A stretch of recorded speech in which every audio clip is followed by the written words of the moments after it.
চাইলেও কুমারঘাটা স্বেচ্ছাসেবক দল আয়োজিত আজকের এই কর্মী সম্মেলনের সম্মানিত সভাপতি মুক্তাগাছা উপজেলা স্বেচ্ছাসেবক দলের বিপ্লবী আহ্বায়ক জনাব রফিকুল হাসান জলিল, আমাদের মাঝখানে প্রধান অতিথি হিসেবে উপস্থিত রয়েছেন ময়মনসিংহ দক্ষিণ জেলা বিএনপির বিপ্লবী আহ্বায়ক মুক্তাগাছা গণমানুষের নেতা তারা নির্যাতিত নেতা জনাব আলহাজ জাকির হোসেন বাবু ভাই।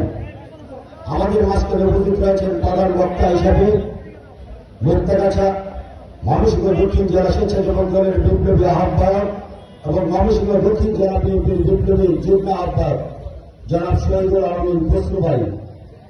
আমাদের মাঝখানে উপস্থিত রয়েছেন মুক্তাগাছা উপজেলা বিএনপির বিপ্লবী আহ্বায়ক জনাব হাবিবুর রহমান খান রতন সাহেব।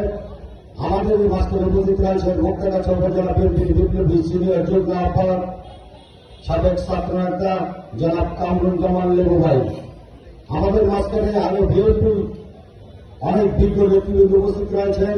আমার সামনে ছাত্রদল, যুবদল, স্বেচ্ছাসেবক দল এবং শ্রমিক দল সকলকে জানাই আমি আমার প্রান্তীয় সংগঠন বাংলাদেশ জাতীয়তাবাদী যুবদল ময়মনসিংহ দক্ষিণ জেলা শাখার পক্ষ থেকে রক্তিম শুভেচ্ছা এবং অভিনন্দন।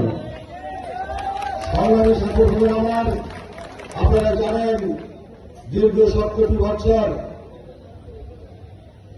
একটি জুলুম অত্যাচার, এই জুলুম বা শেখ হাসিনা স্বৈরাচারের স্বৈরাচার আমাদের ওয়ার্ড পর্যায় থেকে শুরু করে আমাদের বিভিন্ন থানা পর্যায় পর্যন্ত আমাদেরকে কিভাবে মামলা দিয়ে আমাদেরকে গুম খুন করে বাংলাদেশের গণতন্ত্রকে নষ্ট করতে চেয়েছিল সাথী বন্ধুরা আমার।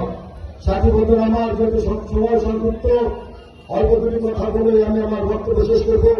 সাথী বন্ধুরা আমার, 17 বছর বাংলাদেশের গণতন্ত্র রক্ষার জন্য আমাদের আগামী রাষ্ট্রনায়ক দীর্ঘদিন দেশের বাইরে থেকে আমাদেরকে যে সাহস জুগিয়েছে সে তার নাম হচ্ছে আগামী দিনের রাষ্ট্রনায়ক তারেক রহমান।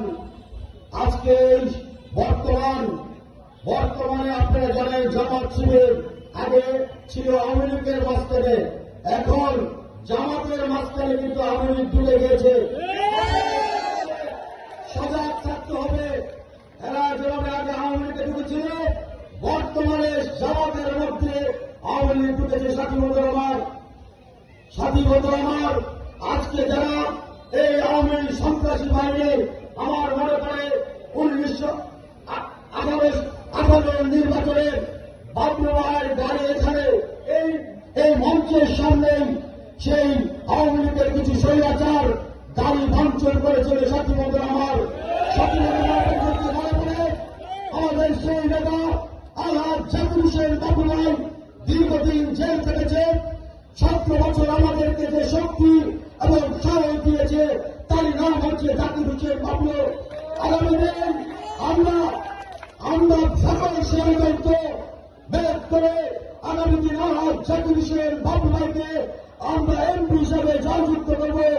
বাংলাদেশে তাকে মন্ত্রী হিসাবে বসাবো। সাথী বন্ধুরা আমার, আগামী যে কোনো ষড়যন্ত্র মোকাবেলার প্রস্তুত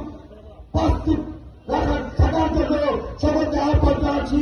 এবারে আমি আমার সংক্ষিপ্ত বক্তব্য রেখেছি। খুদা হাফেজ। বাংলাদেশ জিন্দাবাদ। শহীদ রাষ্ট্রপতি জিয়াউর রহমান আগামী রাষ্ট্রনায়ক